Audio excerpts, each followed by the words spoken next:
Hello मामा, बोलिए। Jail में दुर्गा को उड़ाने के लिए ऑपोजिशन वाले प्लान कर रहे हैं। वो अभी भी हमारे लिए कोई काम का है क्या? अरे मामा, अब पूरा काम उसी के हाथ में है मामा।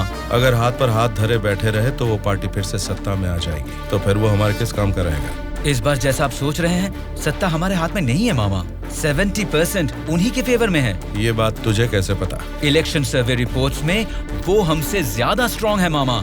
अगर वोट्स काउंटिंग में भी वो हमसे आगे निकले तो हमें कुछ और एमएलएस की जरूरत पड़ेगी मामा। अब उनको धमका के डरा के हमारी पार्टी में लाने के लिए हमारे लिए दुर्गा ही लास्ट ऑप्शन है मामा। And he is the most powerful weapon we have today. और हमारे धंधे में तो गधे को भी बाप बनाना पड़ता है। और हमें अगर गवर्नमेंट फॉर्म करना है तो किसी भी हाल में हमें दुर्गा चाहिए मामा। इलेक्शन रिजल्ट जब तक डिक्लेयर नहीं होते, जेल में मेरे आदमी का बाल भी बांका नहीं होना चाहिए। वो सब आप मुझ पर छोड़ दीजिए, मैं देख लूंगा। लेकिन आपके आदमियों को प्रोटेक्ट करना है तो बहुत बड़ा अमाउंट खर्च हो सकता है सर। वो मैं देख लूंगा।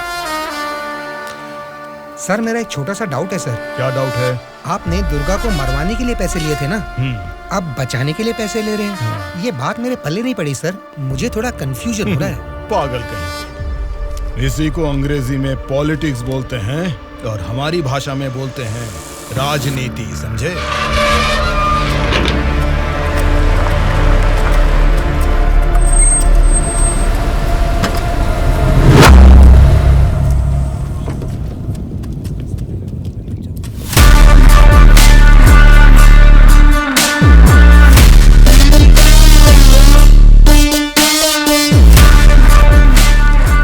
फिर से जेल में आ गए ना, अब लगता है जेल में कोई बड़ा कांड होने वाला है।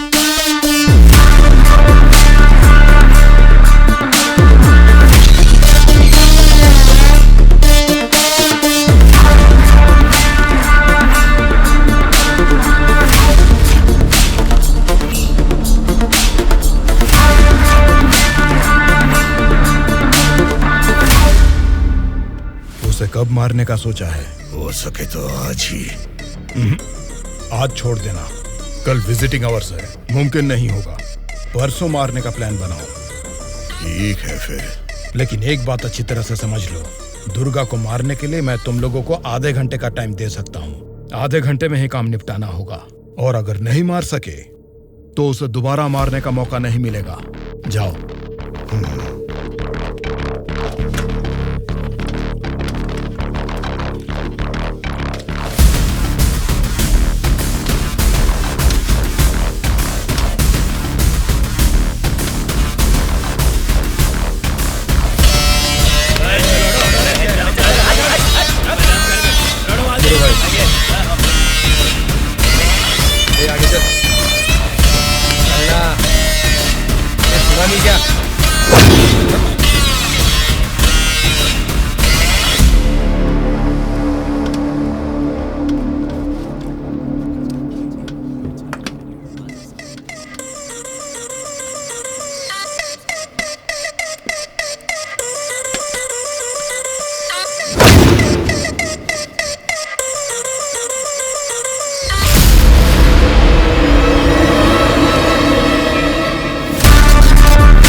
मुझे भी देख ले एक बार। बहरा है क्या? आंखें निकाल कर गोटियां खेलूंगा। बोलना। तेरे से बात करे ला रे, समझ में नहीं आता भाई क्या बोल रहा है। देखना, एक बार देख मुझे।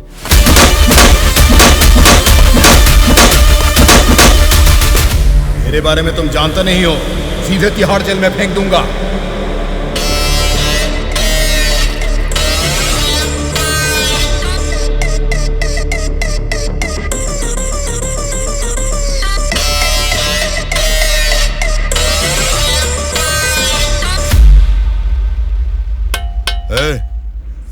तुझसे मिलने कोई आया है? मिलने।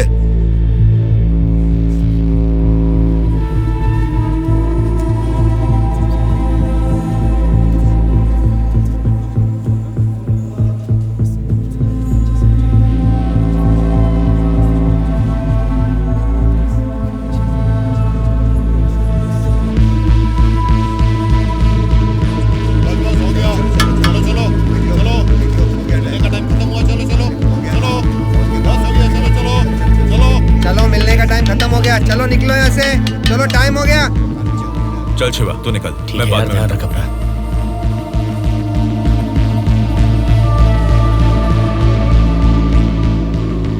शिवा, भावना कैसी है? देखा, अभी याद आई ना तुझे उसकी? मुझे लगा तू भूल गया था।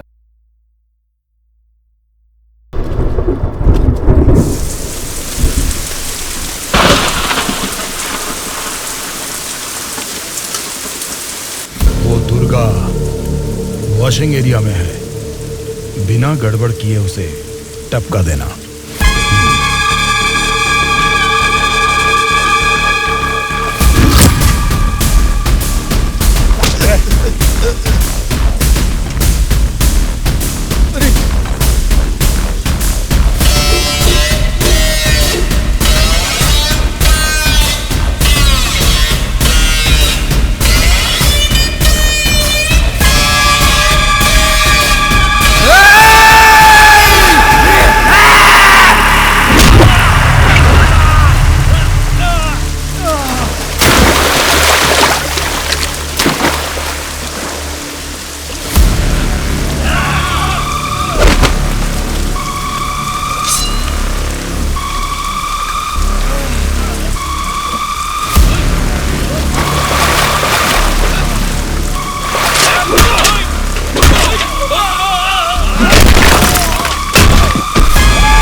इनको इनके सेल में डाल दो।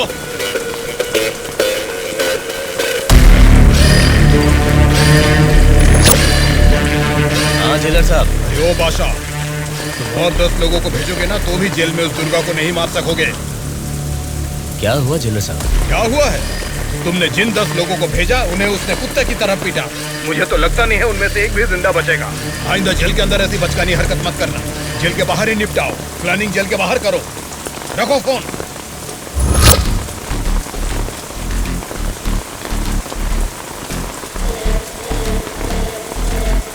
आपने जो यकीन मेरे ऊपर किया था, मैं उससे निभा नहीं पाया मैडम।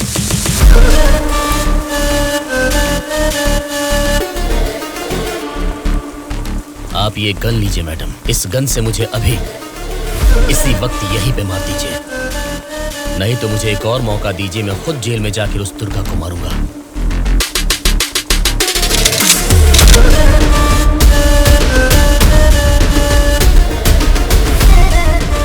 अगले हफ्ते इलेक्शन के रिजल्ट आने वाले हैं।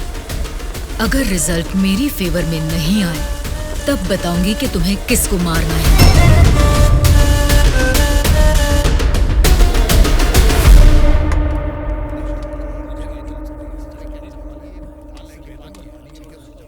मेरा नाम दुर्गा है। सूर्या। कल मुझे बचाने के लिए थैंक्स।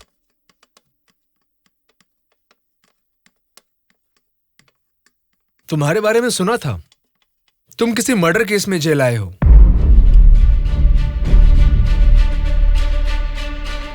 सूर्या, अगर तुम मेरे साथ काम करना चाहते हो तो कहो, मैं तुम्हें इस जेल से बाहर निकाल सकता हूं और तुम्हारे ऊपर जितने केसेस हैं वो सब मिटा सकता हूं। वो कैसे? मेरी सरकार में अच्छी जान पहचान है। अगर तुम हमारे साथ काम करना चाहते हो तो कहो, हमारी पार्टी सत्ता में आते ही तुम्हारे ऊपर से सारे केसेस हटवा दूंगा। तुम सच में मेरे ऊपर से वो केस निकलवा दोगे तो मैं तुम्हारे साथ मिलकर कुछ भी करने के लिए रेडी हूं। तो आज से हम दोनों फ्रेंड्स।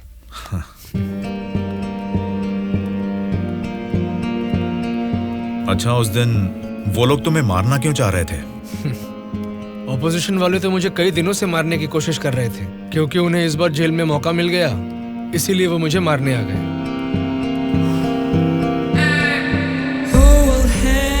अगर उस दिन वो लोग तुम्हें मार देते तो? क्या होता? जेल में तुम्हारे जैसे अच्छे फ्रेंड को खो देता।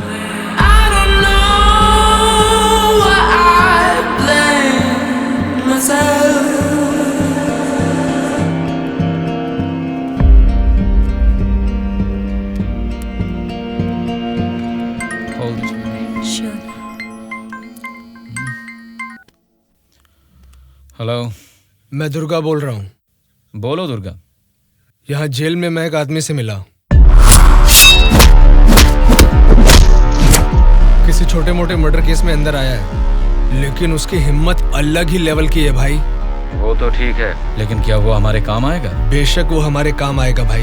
ठीक है, इस बार इलेक्शन रिजल्ट्स अगर हमारे फेवर में नहीं आए तो तुम्हें बाहर आना पड़ेगा। ठीक है भाई। तब मैं मामा से बात करके तुम्हारे साथ उसको भी बाहर लाने का प्लान करूंगा।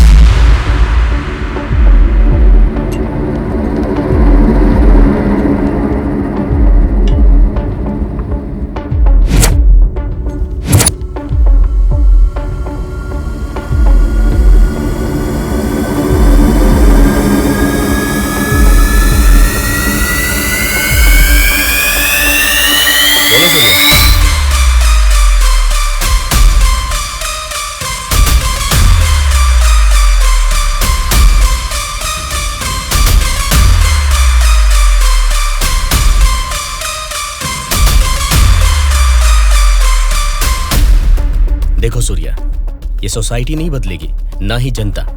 ये 100 साल के इतिहास में तुम्हें कभी लगा है कि वोट डालने का तरीका बदला है? हमें क्या लेना है सूर्या, मेरी बात सुन, ये सब अभी से छोड़ दे। देखो शिवा, जैसा तू बोल रहा है ये समाज नहीं बदला होगा, पब्लिक ने वोट देने का तरीका भी नहीं बदला होगा, लेकिन पब्लिक को पालने वाले नेता लोगों को हमें बदलना है यार। 40 दिन के इंतजार के बाद हुआ पर्दाफाश। जीते हुए उम्मीदवार जश्न मना रहे हैं तो हारे हुए उम्मीदवार उसकी वजह ढूंढने में जुट गए हैं। जनता के वोट ये बता रहे हैं कि उन्हें किसी से कोई बैर नहीं, दोनों मेजर पार्टियों को इलेक्शन में लगभग एक समान वोट मिले हैं। राज्य के पूरे 120 असेंबली सीटों में से सरकारी पार्टी को 48 सीट मिले हैं, वहीं ऑपोजिशन पार्टी को 52 सीट मिले हैं। बाकी 20 सीटें इंडिपेंडेंट एमएलएस को मिले हैं और वो ही तय करेंगे कि राज्य में सरकार किस पार्टी की बनेगी। अब उनमें से कितने लोग कौन सी पार्टी को समर्थन करेंगे, राज्य की सत्ता कौन सी पार्टी को जाएगी, ये सब जानने के लिए शक्ति परीक्षण होने तक सबको इंतजार करना ये क्या है सर?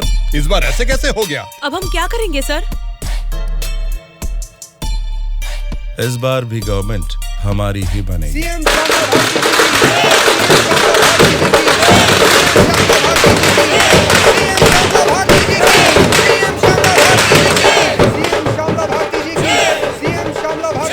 मैडम, इस बार सरकारी पार्टी से आपकी पार्टी लीड में है। इस बारे में आपका क्या कहना है? जनता को अब हमारे ऊपर यकीन आ गया है, इसलिए इस बार हमारी पार्टी लीड में है। Thank you. श्यामला भारती जी की, सीएम श्यामला भारती जी की, सीएम श्यामला भारती जी की, सीएम श्यामला भारती जी की, सीएम श्यामला भारती जी की, सीएम श्यामला भारती जी की, सीएम श्यामला भारती जी की, सीएम श्यामला भारती जी की।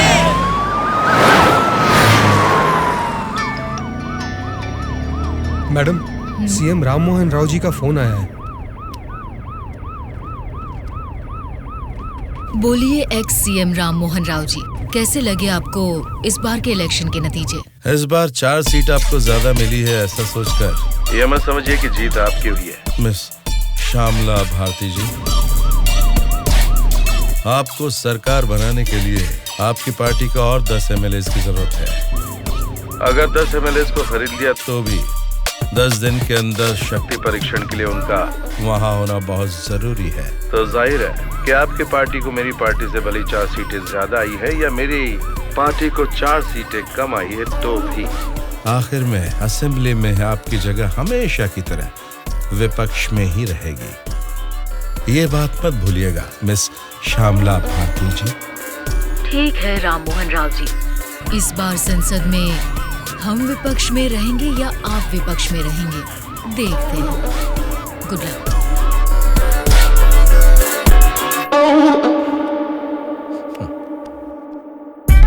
ये जानते हुए कि हमारी पार्टी लीड में है, ये राम मोहन राव कॉन्फिडेंटली कह रहा है कि हमारी पार्टी जीत नहीं सकती।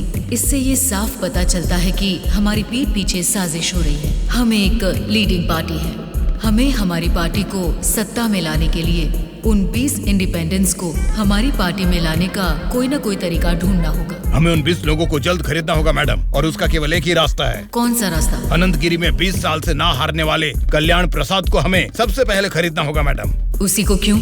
वही किंग मेकर है मैडम। जितने भी 20 इंडिपेंडेंट उम्मीदवार है वो सब उसी के हाथ में रहते हैं। तो फिर जल्द से जल्द बुलवाइए उसे। कल्याण प्रसाद को फोन करके कहो कि तुरंत मेरे फार्म हाउस पर आकर मुझसे मिले। ओके? ठीक है सर।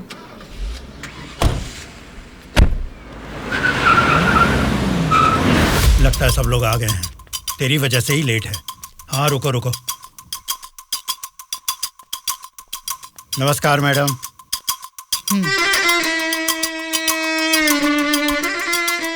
मैडम, डायरेक्टली पॉइंट पर बात करेंगे, इससे दोनों का टाइम बचेगा। मैं भी सीधे पॉइंट पर आकर बात करूंगी। आपके 20 एमएलएस को हमारी पार्टी को समर्थन देना होगा। इसके लिए आपके एक एक एमएलए की कीमत बताइए। एक एक एमएलए ने अपने मतदान क्षेत्र में जीतने के लिए तकरीबन 50 करोड़ रुपए खर्च किए हैं। एक एक एमएलए को 100 करोड़ दे दीजिए। क्या मतलब? एक एक एमएलए को 100 करोड़? मतलब इसके हिसाब से 20 एमएलए को 2000 करोड़? हाँ मैडम। इतना क्यों? मार्केट में आजकल रेट बहुत बढ़ गए मैडम। एक जमाने में खाना पकाने का तेल 100 रुपए लीटर मिलता था और अब 230 रुपए हो गया है। फिर भी लोग खरीद रहे हैं ना। वैसे जनता के बारे में हम कुछ सोच रहे हैं क्या? नहीं ना। इसीलिए जैसे चीजों के दाम बढ़ गए हैं, वोटर्स ने भी अपने रेट बढ़ा दिए हैं मैडम। एक टाइम पे 1000 रुपए में मिलने वाले वोट अब 5000 में मिलते हैं। यहाँ कोई भी कैंडिडेट को देख के वोट नहीं डालता मैडम, वो वोट डालता है कैश देखकर ही। मतलब आपके एमएलएस को हमारी पार्टी को समर्थन देना है तो आपको 2000 करोड़ देने होंगे, सही कहा? 2000 करोड़ नहीं मैडम। तो फिर? 2500 करोड़। मतलब 2500 करोड़ रुपए? यस। वो 500 करोड़ किसके लिए? वो मेरा कमीशन है मैडम। आपका कमीशन 500 करोड़ है? जी मैडम। मैं आपको कोई प्याज टमाटर थोड़ी ना बेच रहा हूँ। इस राज्य की सत्ता 5 साल के लिए दे रहा हूँ आपको। इसके बदले में एक छोटी सी 500 करोड़ की रकम कमीशन लेने में कोई गलती नहीं है madam.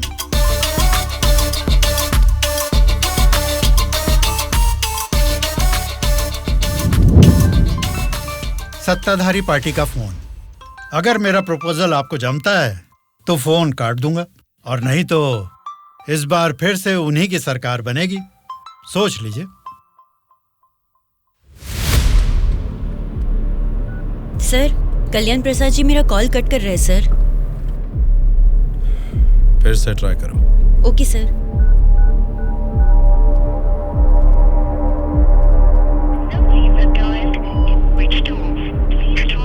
Sir, phone switch off आ रहा है सर।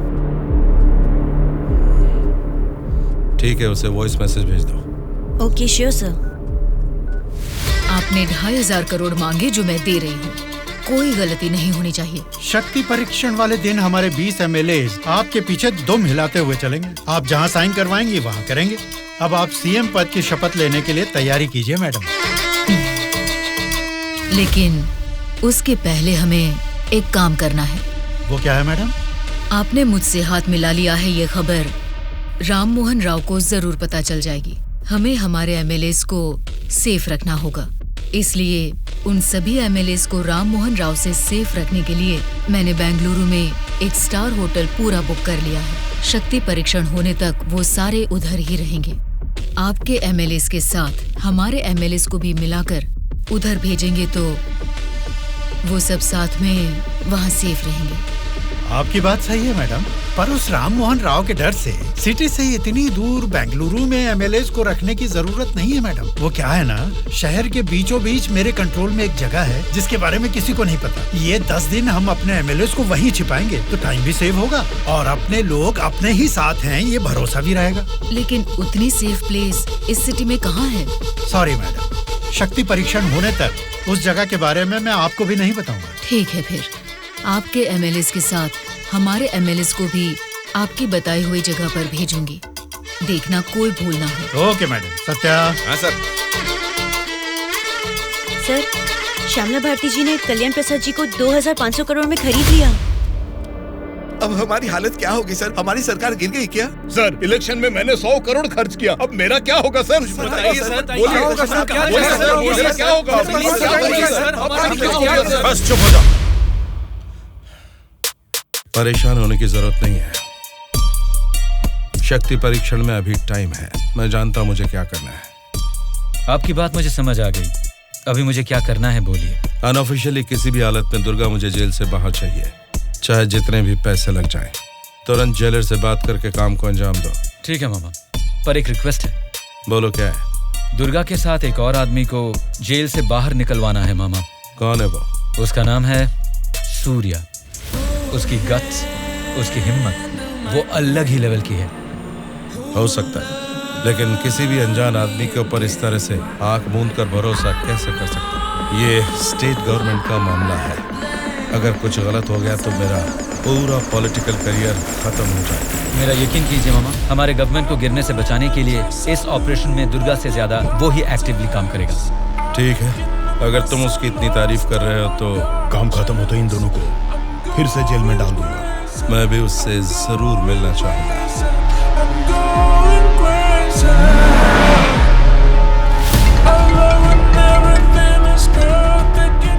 हेलो मैडम, मुझे आपको एक इन्फॉर्मेशन देनी है। हाँ बोलिए। जेल से दुर्गा भाग गया है, अपने एमएलएस को संभालिए।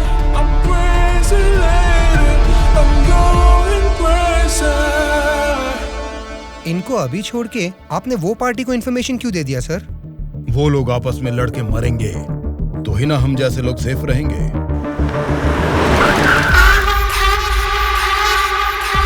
आज रात यहीं पर रुकना। कल सवेरे 8 बजे मामा से मीटिंग हो सकती है। कॉल आते ही यहाँ से निकल जाना। मैडम, कल रात ही मैंने अपने सभी लोगों को सेफ जगह पर शिफ्ट किया है और यहाँ वो सारे लोग बहुत ही एंजॉय कर रहे हैं। वो ठीक है, पहले मेरी बात सुनिए। बोलिए मैडम। सरकारी पार्टी वाले जेल से उस दुर्गा को बाहर लेकर आए हैं, ये इन्फॉर्मेशन आई है। मैं नहीं जानती तुम क्या करोगे। हाँ?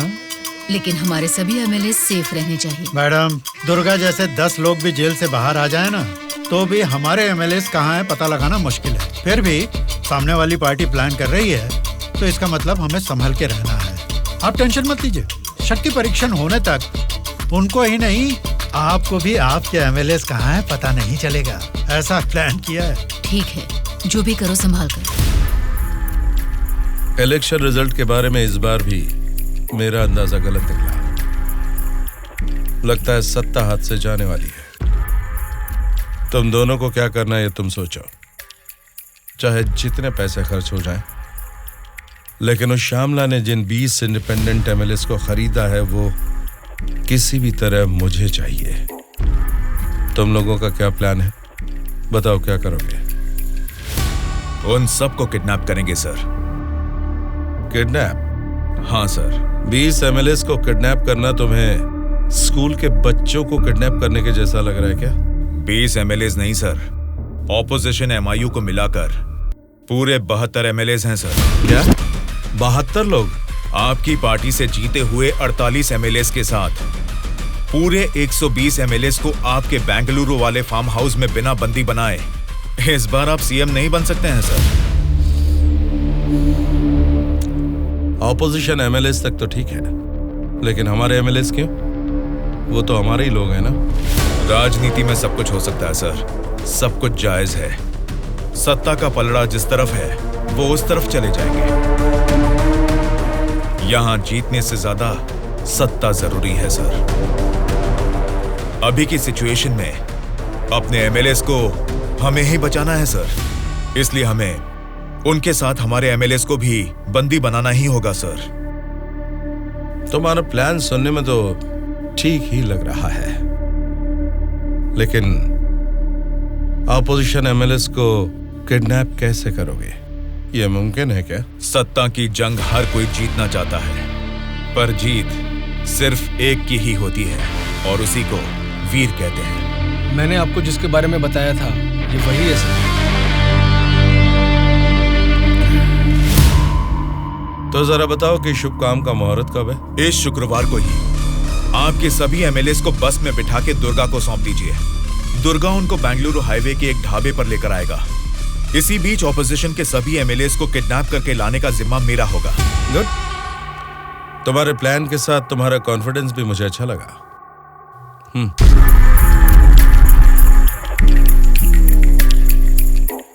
इस बैग में 2 करोड़ है, इसे सिर्फ एडवांस ही समझो। जैसा सोचा है, अगर काम वैसा ही हुआ तो तुम्हारे ऊपर जितने भी केस हैं उनको हटाने के साथ ही इस तरह के कई बैग्स तुम्हें मिलेंगे। इस बार भी आप ही सीएम पद की शपथ लेंगे, उसके लिए तैयार रहिए।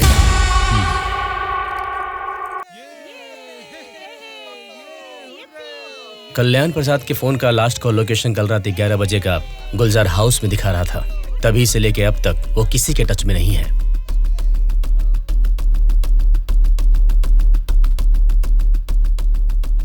तो फिर वो पक्का गुलजार हाउस में ही है।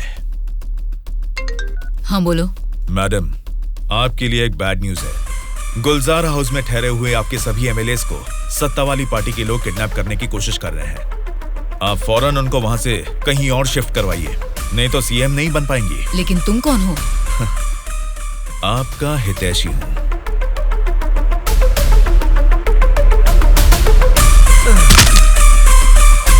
चलिए बैठिए आप लोग अंदर।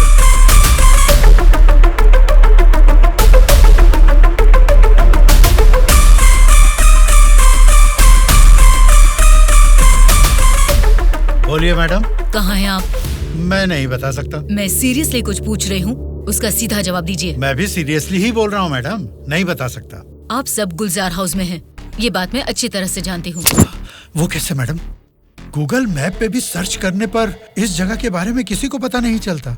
सिर्फ मुझे ही नहीं बल्कि सरकारी पार्टी वालों को भी पता है कि आप सब कहाँ छुपे हो। अब क्या करें मैडम? उनके वहाँ पहुँचने से पहले निकलो वहाँ से और अपने साथ सभी एमएलएस को वहाँ से शिफ्ट कर दो। लेकिन अभी के अभी इतने एमएलएस को कहाँ शिफ्ट करेंगे मैडम? मैं बस भेज रही हूँ, मेरे बेंगलोर वाले रिसोर्ट में शिफ्ट हो जाओ। समझ गए तुम? समझ गया।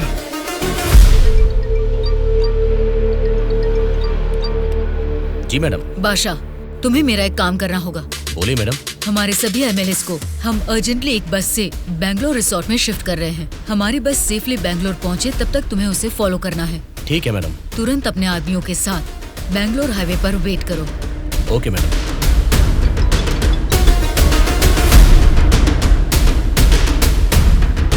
हेलो मैडम, मैं ट्रैवल एजेंसी का बस ड्राइवर बोल रहा हूँ मैडम। कहाँ पहुँचे तुम? मैं बिल्कुल सही लोकेशन में पहुँच गया हूँ मैडम। ठीक है, हमारे लोग वहाँ आएंगे, वेट करो। ठीक है मैडम।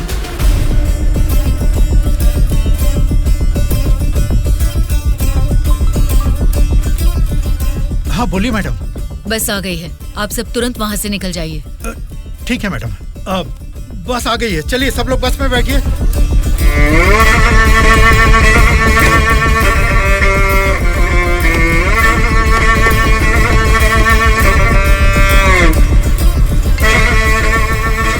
मैडम सब लोग बस पे चढ़ गए मैडम, अभी निकल सकते हैं क्या मैडम?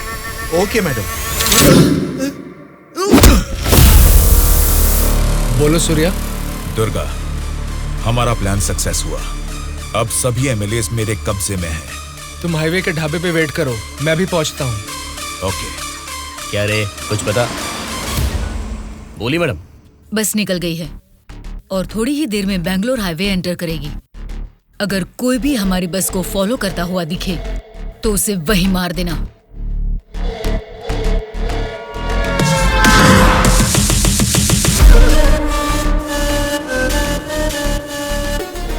मैडम, हमारे एमएलएस की बस अभी सामने से क्रॉस हो गई है। तुम ध्यान से हमारी बस को फॉलो करना, ठीक है?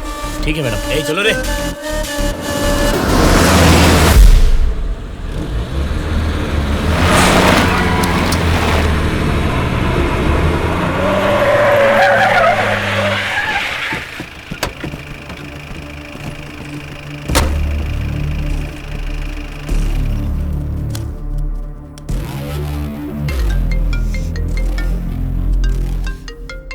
बोलो बादशाह। हाँ मैडम, अभी हमारी बस हाईवे के बाजू में एक ढाबा के पास रुकी हुई है।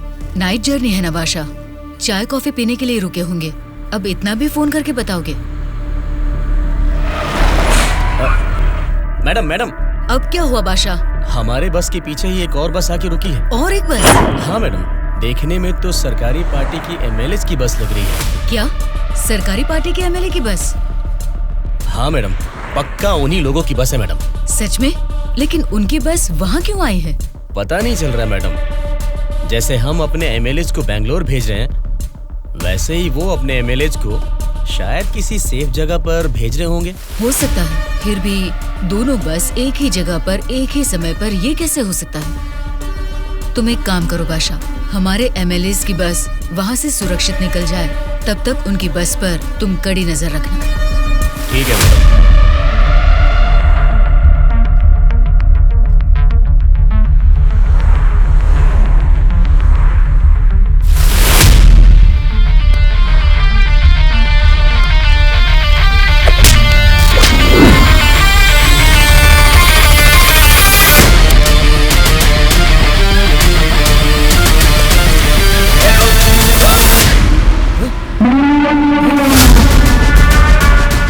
बोलो बादशाह। हमारे बस ड्राइवर ने सरकारी पार्टी के बस ड्राइवर दुर्गा को मार के उनकी बस को भी हमारे बस ड्राइवर ही ड्राइव करके ले जा रहे हैं मैडम। व्हाट? उनकी बस को हमारे ड्राइवर क्यों ले गए हैं?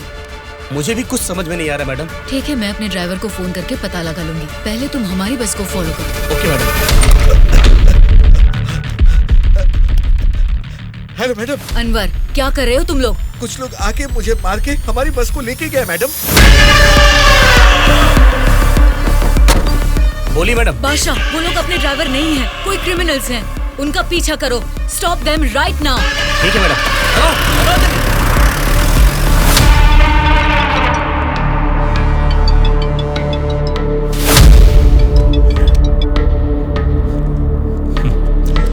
बोलिए श्यामला जी, इस वक्त कैसे याद किया? बड़े रिलैक्स्ड मूड में लग रहे हैं आप। एक शॉकिंग न्यूज सुनाऊं आपको? बताइए, क्या है वो? अभी तक मैंने सोचा कि संसद में आपके और मेरे बीच में स्पर्धा है, लेकिन हमारी इस स्पर्धा में किसी तीसरे ने एंट्री ली है। उसने क्या किया है अगर ये आपको बताऊंगी तो बहुत बड़ा झटका लगेगा। वो तीसरा कौन है और उसने क्या किया है ये आप बताएंगी, तभी तो पता चलेगा कि मुझे बड़ा झटका लगेगा या नहीं। जेल में से आपने एक जानवर को बाहर निकलवाया मिस्टर राव। उस जानवर को मारकर उस तीसरे ने हमारे एमएलएस के साथ आपके एमएलएस को भी किडनैप करके वहाँ से भाग गया है मिस्टर राव। अगर मुझे पता चला कि उस तीसरे और आपके बीच में कुछ कनेक्शन है तो मेरी एक बात याद रखना, आपका पॉलिटिकल करियर मैं पूरी तरह से बर्बाद कर दूंगी मिस्टर राम मोहन राव।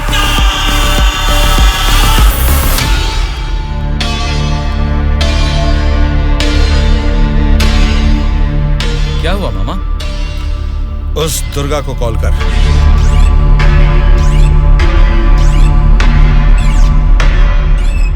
वो फोन नहीं उठा रहा है।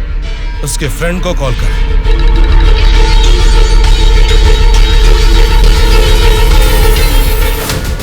मेरे पॉलिटिकल करियर में ये फर्स्ट टाइम है जब मैंने किसी पर यकीन करके धोखा खाया। बोल कौन है रे तू? बोला था ना, ये सत्ता की जंग हर कोई जीतना चाहता है, लेकिन किसी एक को ही जीत मिलती है, उसी को वीर कहते हैं। अब वो जंग शुरू हो चुकी है। वीर कौन है और वो जंग किस मकसद से कर रहा है, आगे आगे तुमको सब समझ में आएगा। तब तक के लिए वेट एंड सी।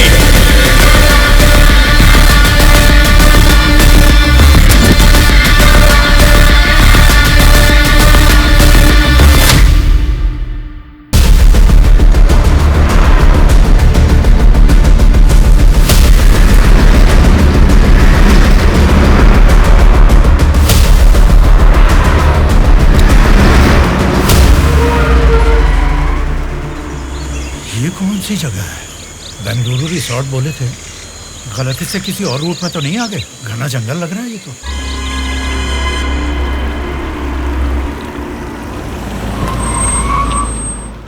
सर वो क्या है कि तुम पर भरोसा करके काम सौंप दिया, इसके लिए तो मुझे खुद को जूते मारने चाहिए। अपना ये चेहरा फिर मुझे कभी मत दिखाना। पता नहीं कहां से एक अनजान आदमी को लाकर मेरे सर पर बैठा दिया। अब देखो उसने क्या किया है।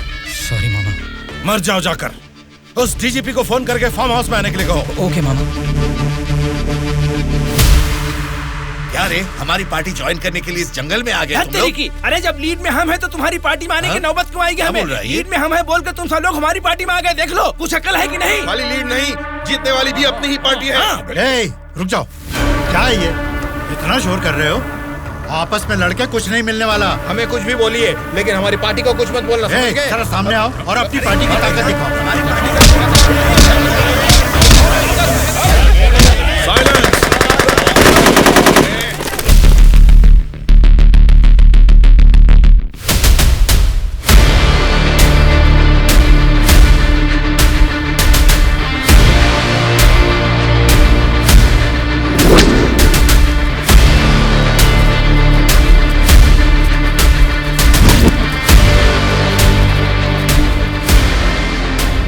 क्या सोच रहे हो? जैसे जी में आ रहा चिल्ला रहे हो, अपनी मर्जी से आपस में लड़ रहे हो। ये तुम्हारी असेंबली नहीं है, ये जंगल है। मेरा जंगल, मेरा जंगल, मेरा जंगल। यहाँ कोई स्पीकर नहीं होगा, माइक नहीं होगा, ना ही वॉकआउट होगा। हम सब हाईवे से तकरीबन 250 किलोमीटर की दूरी पर घने जंगल में हैं। बेटा, तुम लोग नक्सलाइस्ट हो, माओइस्ट हो, टेररिस्ट हो, कौन हो बेटा तुम लोग? वो सब कहां से पैदा हुए हैं?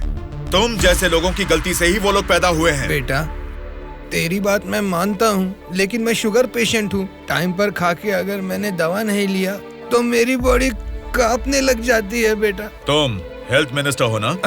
हाँ बेटा। तुम्हारे पास बड़े हॉस्पिटल्स हैं, फिर भी तुम्हें ये सब बीमारियां हैं, तो तुम पब्लिक का भला कैसे करोगे? बेटा, हमारे पेट में चूहे दौड़ रहे हैं, पहले कुछ खाने के लिए तो दे दीजिए।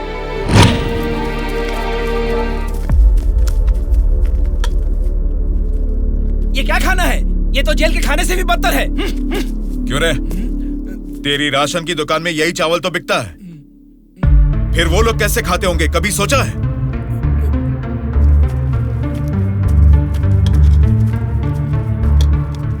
बस बेटा बस, चावल खाने में कमी ही करनी चाहिए, ज्यादा नहीं खाना चाहिए। अच्छा, तो फिर इतनी जायदाद कैसे बना ली? उसमें भी तो कमी कर सकते थे, पर उसमें तो करोगे नहीं।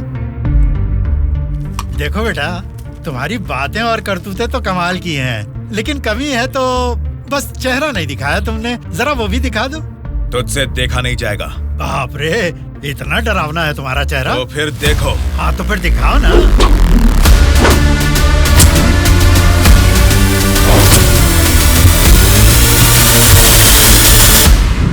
हमारी जिंदगी को लक्ष्य देता है ये महाविद्यालय, हमारे भविष्य को भी रचता है ये विद्यालय। स्वामी विवेकानंद ने कहा था कि देश का भविष्य युवा पीढ़ी के हाथों में है, लेकिन युवा होने के नाते हम क्या कर रहे हैं? देश के भविष्य से मुझे क्या करना है, ऐसा बोलकर हम खुद ही को स्वार्थी बनाते जा रहे हैं। मतलब हमारा पढ़ाई करना, नौकरी करना स्वार्थ है क्या? प्रॉब्लम पढ़ाई के बारे में या जॉब के बारे में नहीं है बेटा। तो फिर देश के भविष्य के बारे में ना सोचना ही प्रॉब्लम है। इसीलिए तो हर 5 साल में हम वोटिंग करके नेता लोगों को चुनते हैं। ये सब काम तो उनका है। वही तो हम लोगों की गलती है, वोट देते हैं और भूल जाते हैं। एक स्टूडेंट की हैसियत से फैसला करना आपके हाथ में नहीं है, लेकिन बेहतर समाज का निर्माण करने का सामर्थ्य आप में है। उन लोगों को खड़ा करके पूछने का हक भी आपको है। जब आप लोग ऐसा करेंगे तब स्वामी विवेकानंद की बात सच होगी कि देश का भविष्य युवाओं के हाथों में है। जाल खरीदने के लिए पैसे देंगे, नाव खरीदने के लिए लोन देंगे।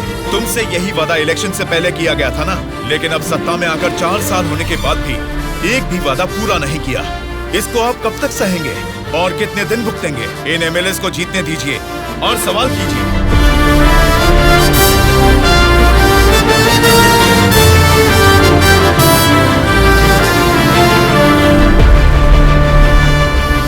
18 साल की उम्र होने के बाद ही हमारे देश में मतदान का हक क्यों दिया जाता है जानते हो? ताकि हम एक सही नेता को चुन सके। लेकिन हम क्या कर रहे हैं? हम बिना सोचे समझे और उनसे पैसे लेकर वोट डाल रहे हैं। अगर ऐसा ही चलता रहा तो कल को आपके बच्चे और फिर उनके बच्चे, हर किसी को इसी तरह की परेशानी होगी। हमें अब बिना सोचे समझे और पैसे लेकर वोट डालने की इस प्रथा को खत्म करना ही होगा। और अगर हमने ऐसा नहीं किया तो सबका नाश निश्चित है। आने वाली पीढ़ी को हम ये बताएंगे कि वोट की जो ताकत है उससे सरकार बदल सकते हैं।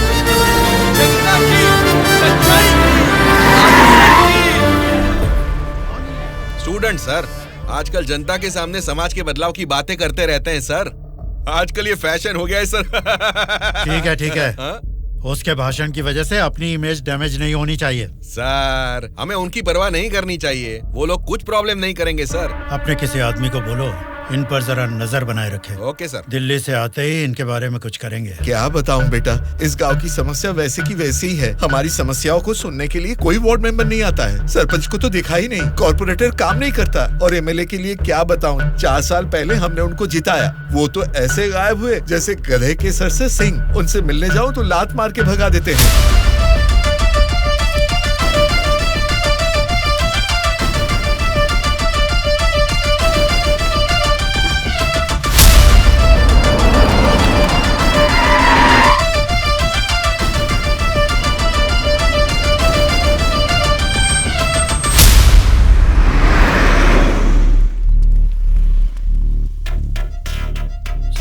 हाँ सर। हम बगल वाली स्टेट में गए थे ना? हाँ सर। तो ये यूएस गए थे, ऐसा फ्लेक्सी क्यों लगा है? हाँ सर। चलो लगे रहने दो सर। फोटो अच्छी है। लगाया किसने इसको? और कौन सर, वो स्टूडेंट्स ही हैं।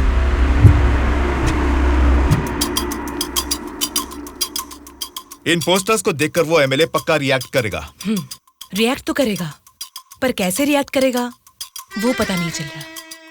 जैसा भी रिएक्ट करें, कोई भी प्रॉब्लम आने दो, हम सबका सामना कर लेंगे साथ में। जैसा आपने सोचा वैसा नहीं होगा। शक्ल से तो पढ़े लिखे लगते हैं, पढ़ाई की है तो अच्छी नौकरी कर लेते। ऐसे पेस्ट लगा के पोस्टर लगाने की गंदी हरकतें क्यों कर रहे हैं आप लोग? ये पॉलिटिक्स के चक्कर में क्यों फंस रहे हैं? ये एक दलदल है, एक बार इसमें उतर गए ना तो फिर इससे बाहर नहीं निकल पाओगे। समझ गए ना?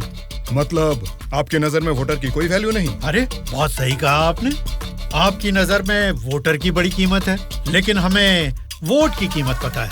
यही फर्क है आपकी और हमारी सोच में। एक बार वोट मिल गया ना, फिर वोटर को कौन पूछता है? 5 साल के लिए हम ही राजा, हम ही मंत्री। मतलब आपसे सवाल करने वाला कोई नहीं है क्या? अब तुम ही बताओ, जो लोग पैसा लेकर वोट डालते हैं उनको सवाल पूछने का अधिकार है? अभी जो भी हो रहा है वो इलेक्शन नहीं है, कलेक्शन है। हम वोट कलेक्ट करेंगे, वो पैसे कलेक्ट करेंगे। एक एक वोट का 5,000, 1.5 लाख वोट हैं, मतलब 75 करोड़। उसके साथ दारू, बिरयानी, नाच गाना, पोस्टर, पब्लिसिटी, इनके अलावा हमारे नेता को मिलने वाले गिफ्ट्स। बाप रे, तकरीबन 150 से 200 करोड़ खर्च होता है। अब इस खर्चे को प्रॉफिट में बदलना है, 200 करोड़ का 1000 करोड़ बनाना है। ये सब करने में ही 5 साल निकल जाएंगे। फिर जनता की सेवा करने का टाइम कहाँ रहेगा? वैसे वोट बेचने वाले की हम सेवा क्यों करें? उसको पूछने का हक नहीं है, क्योंकि उसने तो अपना वोट बेच दिया है। इसलिए मैं तुम लोगों को आखिरी बार बोल रहा हूँ, सड़क छाप गुंडागर्दी से जिंदगी शुरू की थी, अब स्टेट मिनिस्टर हूँ। मुझे फिर से गुंडा बनने पर मजबूर मत करो। इलेक्शन नजदीक आ रहे हैं। पिछली बार वोट के लिए 5,000 मांगे थे, इस बार 10,000 मांगेंगे। हमें इसके लिए तैयार रहना है। यहाँ वोट के लिए ही नहीं, सीट के लिए भी पैसे देने हैं। पार्टी हाईकमांड मेरी परवाह नहीं करेगी तो मुझे बहुत दिक्कत हो जाएगी। मेरे रास्ते से हट जाइए। इसके बावजूद भी अगर किसी ने रोका तो तुम सबकी डेट ऑफ बर्थ तो अलग अलग है, लेकिन डेट ऑफ डेथ एक हो जाएगी, याद रखना। चलता हूँ। डार्लिंग, डार्लिंग, सब अच्छा ही हुआ है। टी स्टेट का एडवांस दे दिया है। अगले महीने इलेक्शन है, उसके बाद रजिस्ट्री होगी। ऊटी टी स्टेट की तुम ही मालकिन हो। तुम्हारा सर देखो। आपकी नजर में वोटर की बड़ी कीमत है, लेकिन हमें वोट की कीमत पता है। एक बार वोट मिल गया ना, फिर वोटर को कौन पूछता है। 5 साल के लिए हम ही राजा, हम ही मंत्री। आज की ब्रेकिंग न्यूज, हम आपके सामने एमएलए कल्याण प्रसाद जी की बेईमानी का खुलासा करने वाले हैं। टीवी देखिए सर। जो लोग पैसा लेकर वोट डालते हैं, उनको सवाल पूछने का अधिकार है। अभी जो भी हो रहा है वो इलेक्शन नहीं है, कलेक्शन है। तो तुम सबकी डेट ऑफ बर्थ तो अलग अलग है, लेकिन डेट ऑफ डेथ एक हो जाएगी, याद रखना। खुद कल्याण प्रसाद जी के मुंह से ये बातें सुनने के बाद उन्हें मिनिस्टर के पद से ही नहीं, बल्कि पार्टी के हाई कमांड ने उन्हें पार्टी से भी सस्पेंड कर दिया है। आपको बिना बताए पद से निकाल दिया, ये तो नाइंसाफी है सर। क्या नाइंसाफी है रे? हाँ, मैं एक बड़ा बदमाश हूँ, ऐसा ही बोलकर इन्होंने वीडियो में मान लिया। सब लफंगे लोगों के ये बड़े नेता हैं। लो खाओ, सब ठूसो। और काम भी क्या है? खाना और सोते रहना। और बचा ही क्या है? बाप रे बाप, कितने सपने दिखाए थे। ऊटी में टी स्टेट लूंगा, कर्नाटक में कॉफी स्टेट लूंगा, अगली इलेक्शन में जीतूंगा तो मैं होम मिनिस्टर बनूंगा, तुम होम मिनिस्टर की बीवी बनोगी, बाद में सीएम और मैं सीएम की बीवी। क्यों जी, तुम तो मुझे सीएम की बीवी बनाना चाहते थे, तुम तो खुद ही सीएम नहीं बन पाए। अभी देखो, नालायक की बीवी बनकर बैठी हूँ यहाँ पर। मैं सोच रही थी सीएम की बीवी बनने के लिए क्या करना पड़ेगा। देखते क्या हो जी, बताओ ना क्या करना है। बहुत बोल चुके हो, आप जाओ। अरे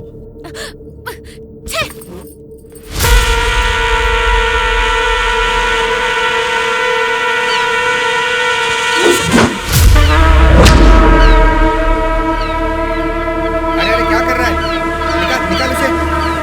माफ कीजिए सर, अपने लोग हैं, मछली पकड़ना सीख रहे हैं, गलती से आपके ऊपर गिर गया। आप जाइए सर।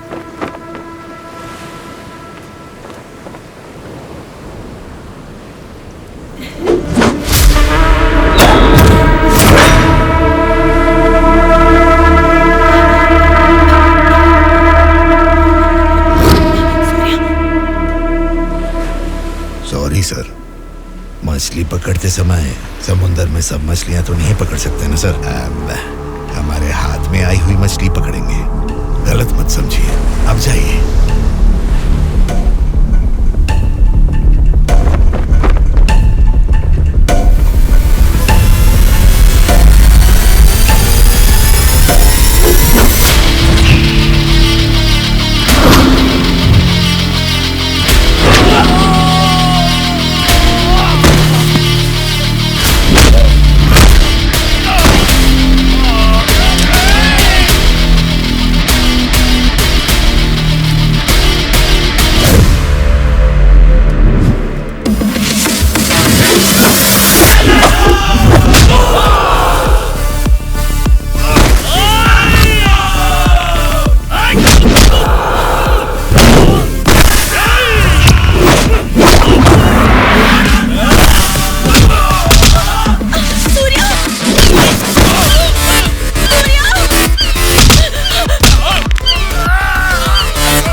किसने तुम सबको भेजा है? बता, जल्दी बता।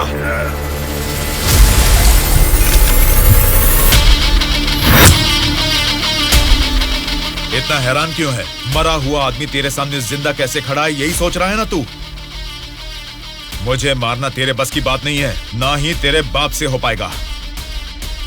वोट देना हर एक का हक है, उसे पैसे देकर मत खरीदो। एमएलए एक रिप्रेजेंटेटिव होता है जो लोगों की समस्याओं को सरकार के पास लेकर जाता है, बल्कि ये नहीं कि वो उस क्षेत्र का राजा बनकर बैठे। जस्ट एक कर्मचारी है। तुम सब कुछ भूल गए हो, इसलिए याद दिलाने के लिए पोस्टर्स लगाए, लेकिन तुम तो समझ ही नहीं पाए। अब तक तो तुम्हें ही बदलने के बारे में सोचा था, इस चुनाव क्षेत्र के एमएलए को बदलने के बारे में नहीं। लेकिन अब बदलूंगा। अगले इलेक्शन में चुनाव के लिए रेडी हो जाओ। अब की बार कलेक्शन नहीं, इलेक्शन होगा।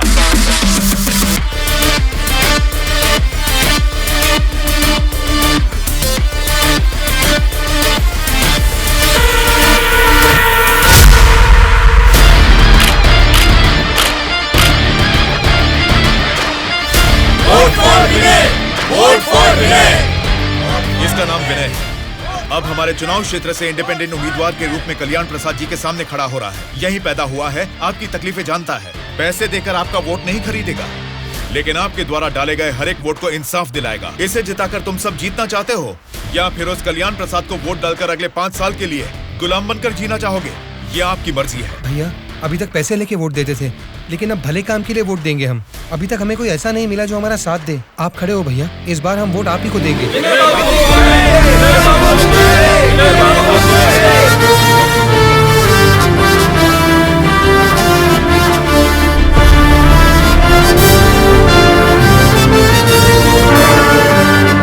ऐसा क्या? यहाँ आप लोग बैठकर ताश खेल रहे हैं और वहाँ आपके सामने दूसरा लीडर खड़ा हो रहा है। देखो, पैसे लेकर वोट डालने वाली जनता के रहते हैं, इनकी परवाह नहीं करनी है। आपका बोया हुआ पेड़ आपको ही छांव देगा। आपका डाला हुआ वोट भविष्य का फैसला करेगा। अब किसे वोट देना है, ये आप ही तय कीजिए।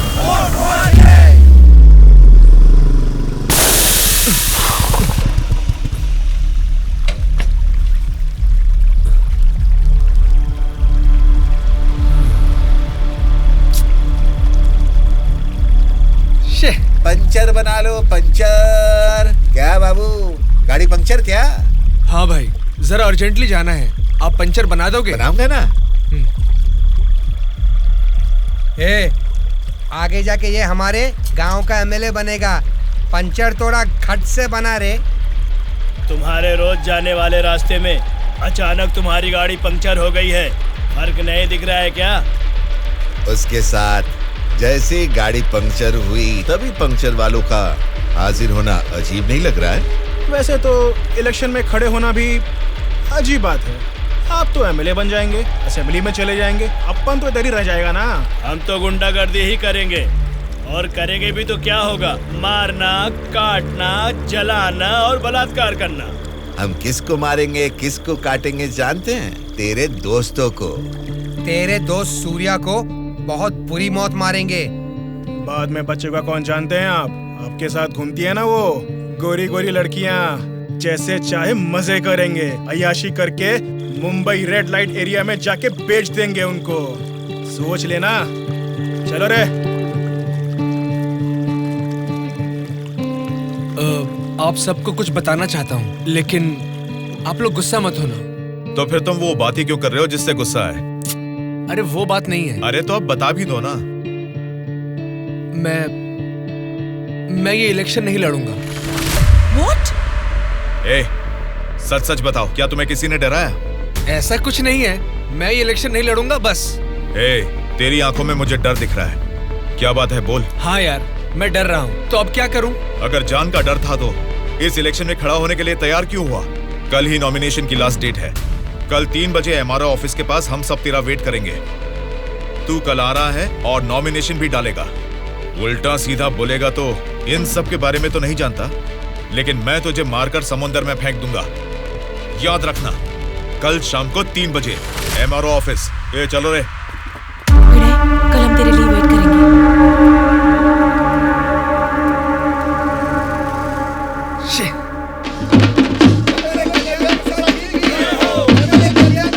पता जाने ही कहाँ रह गया।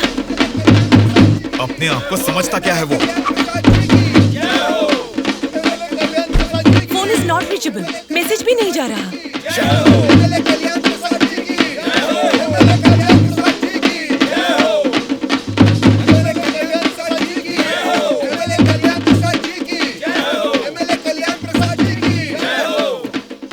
संभाल के रखना, बात के कार्यक्रम में काम आएंगे। नमस्कार वोटर महाराज, आपके अनमोल वोट आप मुझे ही देंगे। देंगे ना? आप ही देंगे। अच्छा मुहूर्त निकलने से पहले नॉमिनेशन करके आता हूँ। नमस्ते।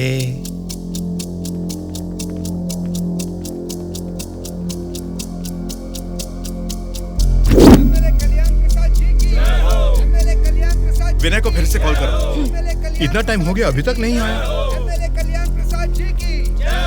छोटे भाई, आपका कैंडिडेट अभी तक नहीं आया ना? राहु काल शुरू हो चुका है।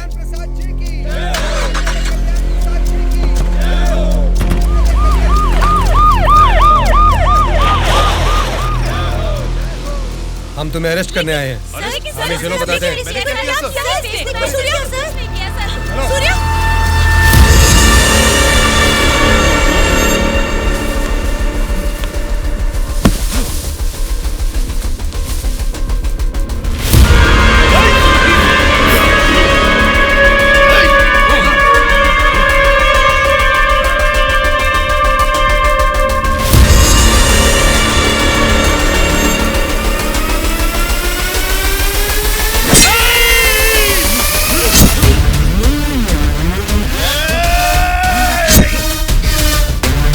क्या हो रहा है सर? फायर रख अपना।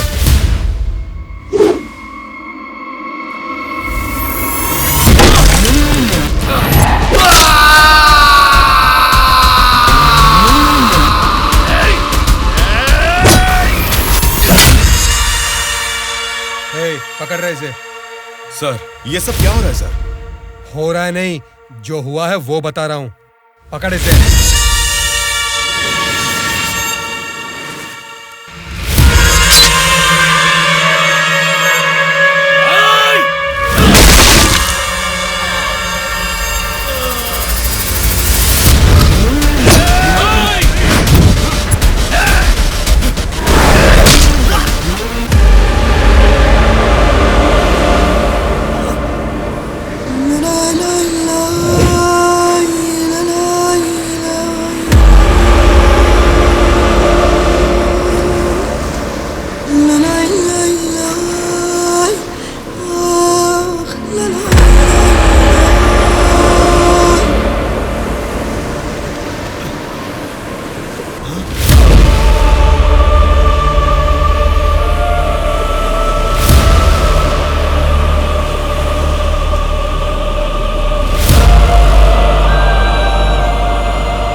इंस्पेक्टर साहब, छोटे भाई से कुछ बात करनी है। Okay sir.